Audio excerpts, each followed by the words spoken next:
Hey, friend, I wanted to come on before you start listening to this episode and give you two warnings. One, this one includes a few little F bombs. So if you tend to listen to this podcast with the little ones in tow, you might want to pop in your headphones. If they're in the car, maybe listen to it another time. The second warning is we really dive deep into this tool that we were both trained in called the model.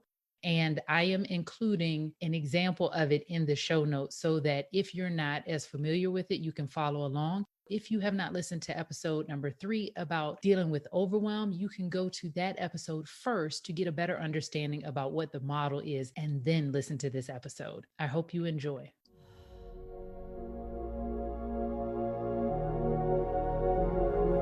All our lives, we've been told to go to school, get good grades, get a good job, and you'll be set.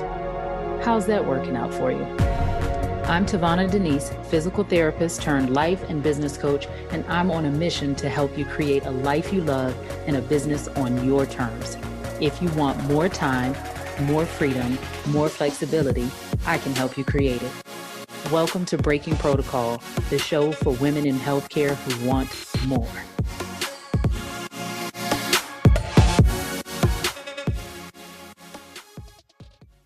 I cannot wait to get into this topic. Today, I'm joined by Brig Johnson, a life and mindset coach on a mission to help high-achieving Black women become unfuckwithable. Say that 3 times real fast. If you're listening and you're like, but I'm not Black, don't worry. What we're about to get into today applies to all high-achieving women, especially those of us in healthcare.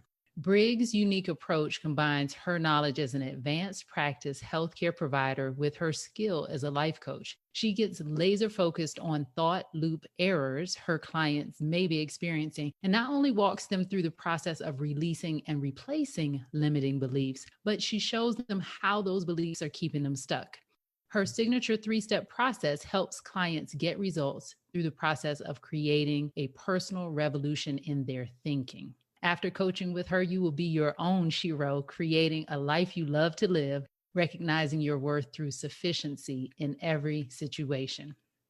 Now, I say this for all high-achieving women, especially for those of us in healthcare, because Brig and I were talking last night about the process we're going through to become Master Coach certified and how at times we're being so hard on ourselves that I was like, wait a minute. Everybody needs to hear how you broke this down, because not only do Black women do this, I actually only work with women in healthcare and I see it all the time, no matter what race they are. So first of all, thank you so much, Brig, for coming in and sharing your wisdom with us. Oh, thank you. Thank you so much. There are so many places we could go with this, but I know you maintain your practice as a nurse anesthetist. Yes. So what do you see in your By the way, hospital? you say that better than I do. Ah! And I've been doing it for 20 years. Just about. My mom used to talk about enunciating all the time. So maybe that's what it is. Right. But what do you see in your hospital and with your coaching clients? Like, why do you think this is a common theme, beating ourselves up as we're on our way to our goals amongst women in healthcare? I think there's this image of us of where and what the journey should be like and what it actually is. And it's so easy for all of us. We're all wired to believe our negative. So soon as we come up against our vision of what we think it should look like and it doesn't, we automatically make it mean something's wrong with us, because that's easier for us to believe than the fact that, oh, this is just normal. I don't understand why we do that, but as humans, instead of saying, oh, of course, this is normal. I cannot learn how to ride a bike by watching a video. I literally have to get on the bike and fall a couple of times in order to ride the bike. But for some reason, we think in healthcare and as high achieving women, there's this image of we're supposed to just like read it, look at it, and then just sail upward. I'm giggling because, yes, I have fallen victim. It's like, okay, but so why do you think it is that in some areas of our lives, we get that concept that can't just look at somebody on the treadmill working out and then our cardiovascular improve? We know that we actually have to do it. It's actually going to be uncomfortable and all of that. The same thing with lifting weights. But when it comes to our businesses, why do you think there's that disconnect? Understanding in one area, but not the other. I think a lot of times for me, what I find that the disconnect is that we are outsourcing our self-worth to our business at that moment. Like we want our business to make us feel comfortable about who we are, as opposed to keeping our self-worth and our business worth in two separate containers. So when we're looking at our businesses, we want our businesses to make us feel good about ourselves. That's our job to do that, not our business job to do that. Whoa. Okay. If that's the case, which it 100% is, because I learned that the hard way, on the other end of having achieved the goal, both you and I were trained in a coaching tool called the model. Many of the women listening to this podcast have heard me break down the model, but can you give an example of what you mean in terms of our business and our worth is entangled and we want the business to make us feel better? How does that show up with the model? I think for us, instead of it's a CTFAR, whereas our thoughts create our feelings create our actions, and our action creates our results, which our result is our business, right? We kind of do it a little bit differently. We do our business creates our feelings. And because we feel this way, we act this way, and then we can think we're successful. Oh, we have it kind of backwards, or some kind of play on that. Like the think we're successful comes after we've done the business. So that's why we're in such a hurry to get the business to do something. Like we want to see success in the business, because as soon as we see success in a business, then we can think what we did was worth it. We're successful. We made right decisions. Like we can choose those thoughts now. So what do you recommend instead? We literally have to work the model. Like I literally take my clients through whatever it is you think and feel after you reach the goal, which is like for some it's 100K, some is just getting their first client. Whatever it is you're going to think and feel, that's available to you now with zero results. You get to create that. The one thing that I see with my clients a lot is they want to feel confident before they take action. Right. Yeah. Yeah. So how do you work with your client on that process? Because obviously we're talking about, okay, they've mixed up the model too. Right. I think on that, on the confidence, probably the same thing you do, which is confidence comes last. Courage comes first. Capability comes next, and then confidence. That's kind of the way I say it. I know you probably have a twist on it because that's your niche. But yeah, mine's is like before confidence come, like, can you just be courageous enough to feel all the feels and do the damn thing anyway? Like that's it.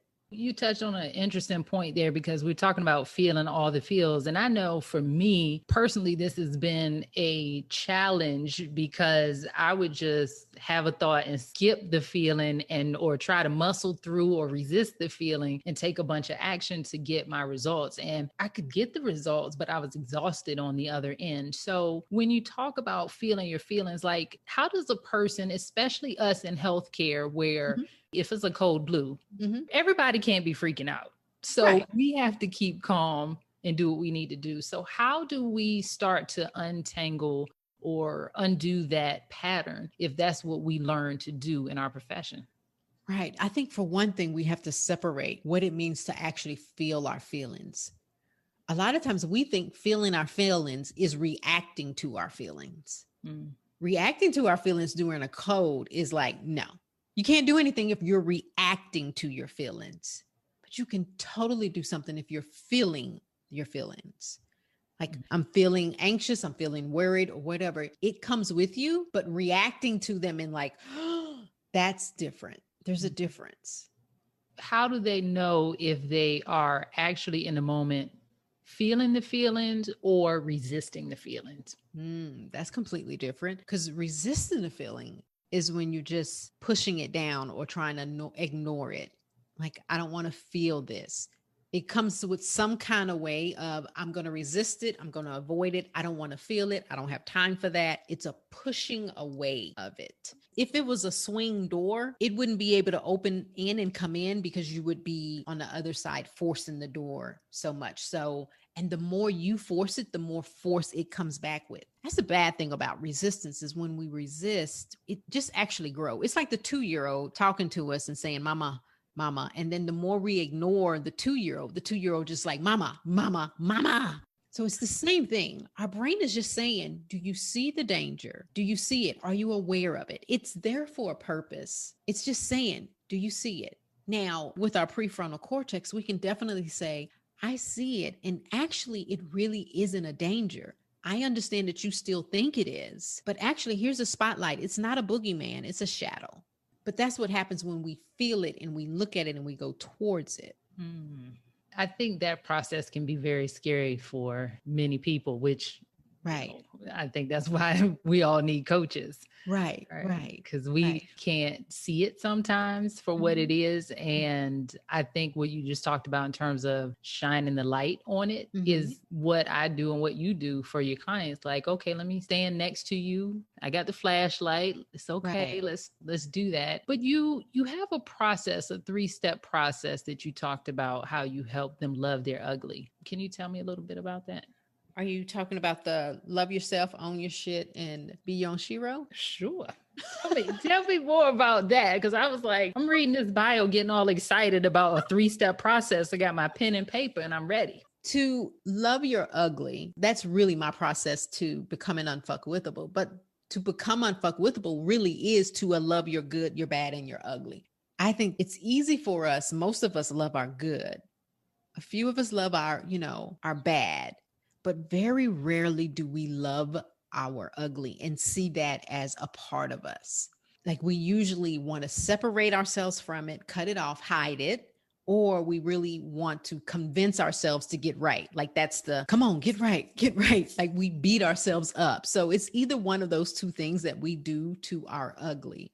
And my thing is just to acknowledge that it's there and not make it mean anything. Like, if your clients know about the C line, like whatever it is, something that happened to us in the past, something we said, something we've done, who we are, what we look like, anything that we think is ugly, it's just the thing that separates us from ourselves, all of us. And it makes us shun ourselves. So it's just to talk about the facts of it as opposed to the thoughts about it. And it is neutral, and see it as neutral. Tell me all 3 of the steps again. Okay. When we do that, then we love ourselves completely. Okay. And we love everything about us, our good, our bad, and our ugly. And then we own our shit, meaning there's some things about our ugly that weren't even ours. Not everything that we think is our ugly is our ugly. It's somebody else's.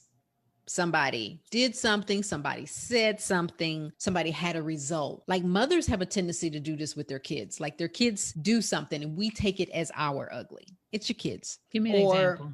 For example, your kid run a red light, I don't know, like gets a ticket or truancy or smokes dope or something. And we take that on as, I didn't do a good job. It was my parenting. We take that on as our ugly. We make it mean something about us. Our husband may or may not like go out and have an affair. That's his action, but we take that on as our ugly, right? Our parents may do something and it may or may not have an effect on us, and we take that on as our ugly. Other people's results, other people's actions, what they say, that's not our ugly. So the first thing I want to do is own your shit. Like, your shit, own it. But if it's not your shit, give it back to them. I want to reference a podcast that you turned me on to from the life coach school called Returning Models. Yes. That thing, that like gave me so much of my life and my power back. Right. Because exactly what you're talking about when it comes to so-and-so did this so that it means something about me. Right. False. So we'll definitely link that up in the show notes, because if you really understand the model and what Brig is talking about, the model is the circumstance is what it is, a neutral fact, and we have thoughts about it. Right. And in this case, the circumstance becomes whatever that person did or said or didn't do or didn't say. Right. And then we have a thought about it. And then we feel a certain way because we have that thought, and then we take actions from that space, and then we get the results that we have in our lives. But for so long, for so long, I would take that on. And I believe a lot of women are doing that. Right. We take on, as high achieving women, we take on the thoughts that our boss may have about us, our coworkers may have about us, the things that they say, we make it mean something about us, and we take on their models. No, they can have their thoughts about us and we can still be who we are. Like they can think whatever, give it back to them. Like I totally give it back to them. Yeah, well, you know what? I'm thinking about it now, and this is fascinating too, because when you think about the high achieving woman who takes on other people's models, like it works in this way too. We take on responsibility about how other people feel. And Right, it right. doesn't work that way. Just like we put that other person's actions or what they say or do in our circumstance, what we say or do or don't say or don't do goes in their circumstance. And what I find for clients, and this is especially for those in business, they are afraid, they're petrified of making a mistake. They're into the perfectionism and stuff because they somehow think that their actions cause people to feel a certain way. Right. Where they can take enough action to create results for someone else. So could you, from your point of view, kind of explain that, especially for those of us that are in healthcare, used to taking care of people and now starting to tiptoe into business, like, okay, well, what if I can't get the results?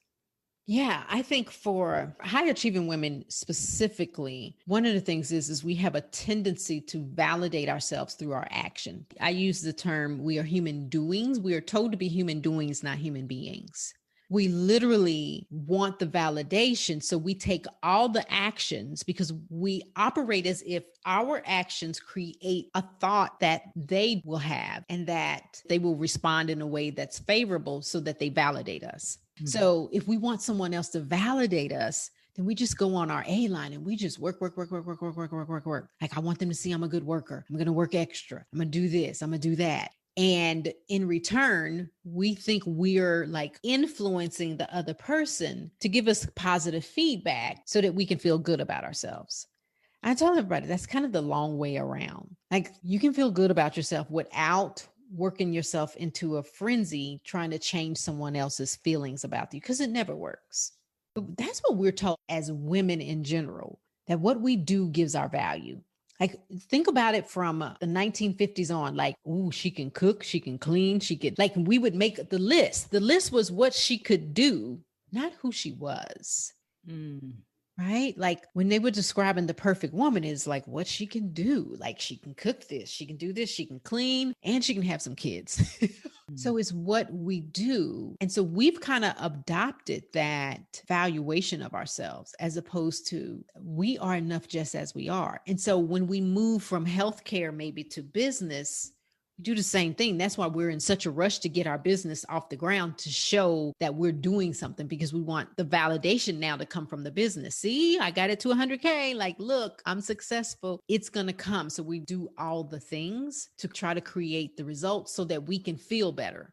I think, but I'm not sure. So I would love for you to explain the concept of sufficiency. I think that's kind of what you're getting towards there. Yes. What exactly does that mean? And how does it help us to create different results? I think it goes back to understanding the two containers. One container is your self-worth. Your self-worth is set. I tell people all the time, like my self-worth is the same as Beyonce. It's the same as Beyonce. It's the same as Michelle Obama, Uma Thurman, whoever you can think of. There's nothing I can take away from it. It's the same. That's it. It's exact. Now, my business worth is different. I guarantee you my business worth is not the same as Beyonce. Beyonce's business worth is a little bit different than mine, right? Her business value. But when we know that our self-value is sufficient and we're not needing our business to borrow from it to make us feel sufficient, then we're in for the long haul. It's like we're in for the failures, feeling bad, or the successes, all of it, because we're not robbing it. We don't need it to do anything but be where it is. And if it fails, if whatever happens doesn't work, if the client calls us and says, you know what, I thought I was going to do it, I'm going to change and go to somebody else. We don't make it mean anything about us, our value. Now, our business value may be different, but our value is fine. And so we do our job to take care of ourselves. So we're not operating in a negative.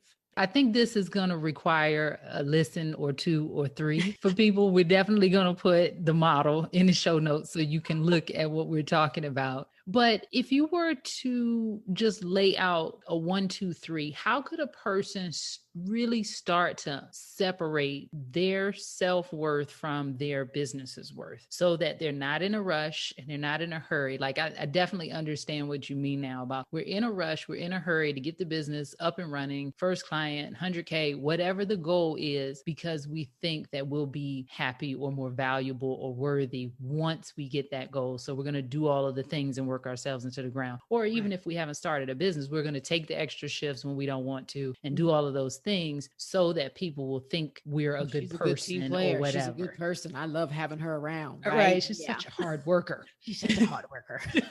Right. So, okay, if somebody is like, okay, this slow nod is happening, Brig, I think I understand what you're saying there. Mm-hmm. What would you suggest a person do to start this process of building their own sufficiency? I think for that, it is really understanding and reminding himself, oh, I'm whole already. I like to name out my fuck ups or my ugly or whatever and say, and I'm still lovable, whatever it is, whatever I think is giving me angst, like the client did whatever. It's like, oh, and I'm still lovable. It didn't have anything to do with my lovability, just reminding my brain to calm down. I'm lovable. Because it all really goes back down to that feeling of belonging and not wanting to get kicked off the island. And so to understand that at its basic premise is we really just want to belong. We want to be recognized by the tribe. So understand that. But the best relationship you can have is your relationship with yourself. Like, I love me, all of me. And when I think about getting kicked off of the island and wanting to be a part of the tribe, like that's just hardwired into our DNA to not. And so I don't know if it was you or someone else was like, but which tribe? Mm-hmm. And that paused me in my tracks because I was like, wait a minute. Mm-hmm. I can just find another tribe. Doesn't mean I have to belong to this particular tribe. Take the initiative and go find some people who would accept me and my ugly and the positives and the whatevers. I think when we're in our fight or flight and we're like fighting for it and we're holding on and we have attachment to form of what it's going to look like. The problem we have is like we have attachment to the shoulds, what it should look like, what it's going to look like. When we have attachment to form, then we only see it in one way. But if we release it, then we open ourselves up to ask ourselves better questions. It's like, oh, I can create another tribe. I can have two tribes. Who said I could just have one tribe? I can have two tribes. Oh, I can belong in this one. I can have a chess tribe. I can have a dancing tribe. I can have a vacation tribe. I can have a nursing tribe. I can have a life coach tribe. I think the more we accept ourselves as ourselves, the less we have to borrow from our business to make us feel good. And the more we call ourselves, like I like to teach my clients how to call themselves out on their bullshit.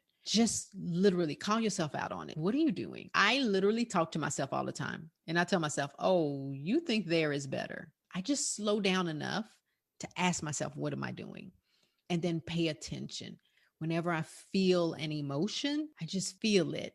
Going back to how you process the emotion, I just feel it. I talk to myself. Sometimes I'll breathe and then I ask it, what is it trying to tell me? What is it afraid of? And then I usually go back to the model with it, go back to the basics.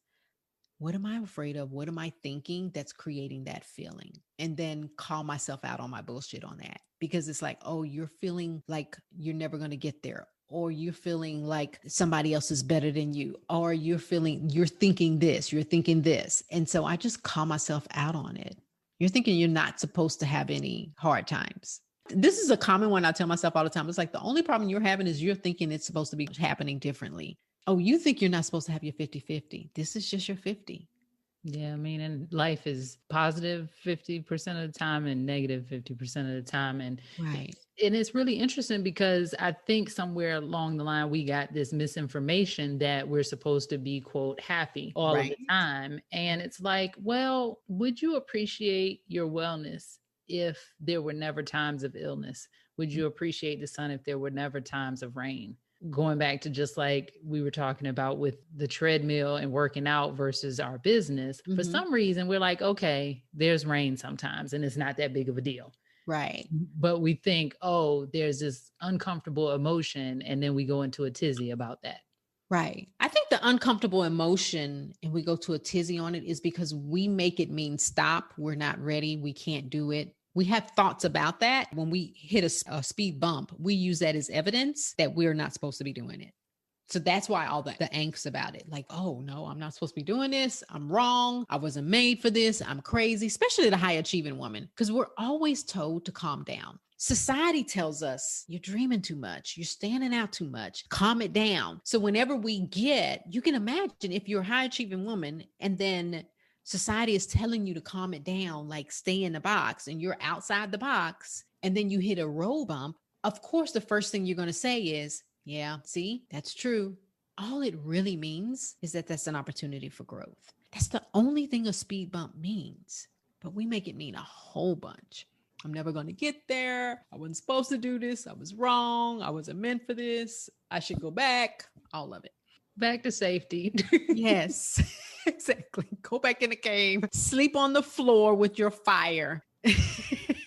Yeah. Forget the Holiday Inn. That's just down the street.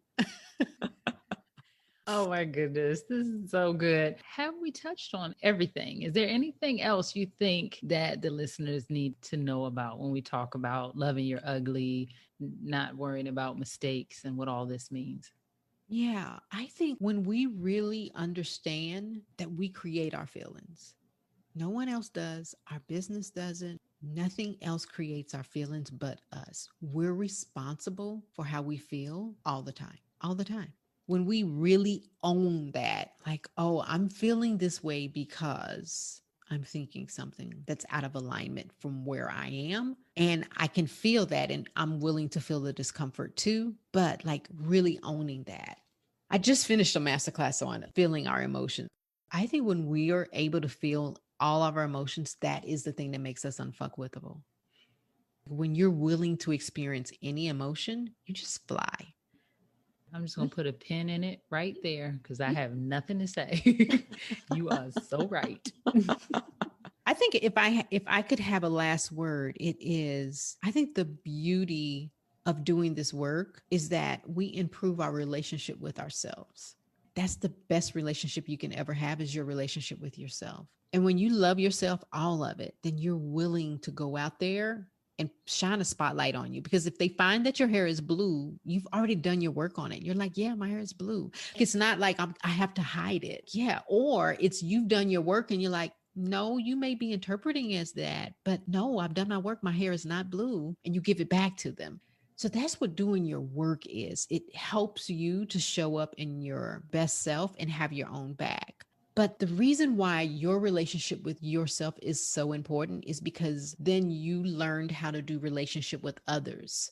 The first relationship is your relationship with yourself. When you improve that, you improve your relationships with others, your ability to see them for where they are, their compassion, and have compassion and like meet them where they are and talk to them where they are. When you can cross-cultural do relationships, that's business. Good relationships is good business. So that's why starting with your relationship with yourself for the high achieving woman is so important, because in the end, it affects your relationship with others. Your relationship with others really is business. That's all business is.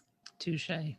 Touche. Brig, thank you so much for taking the time and sharing your wisdom with us. Where can the people find you and follow you and listen to your new podcast that's coming out? BrigJohnson.com is the website. Coach with Brig is Facebook, and Instagram is Johnson Brig. My new upcoming podcast with all the feels that I have right now about it is, and I'm feeling it and doing it anyway, is Breakthrough with Brig. It's due to come out the 1st of November. So I'm excited about putting my voice out there as country and twangy and everything else as it is. It just is what it is, right? And it's beautiful exactly how it is. Thank you so much again, Brig, for joining us. And if you are looking forward to building your relationship with yourself, and as you build your business, feel free to reach out to me at TaVonaDenise.com/momentum, and let's get you started. So until next time, friends.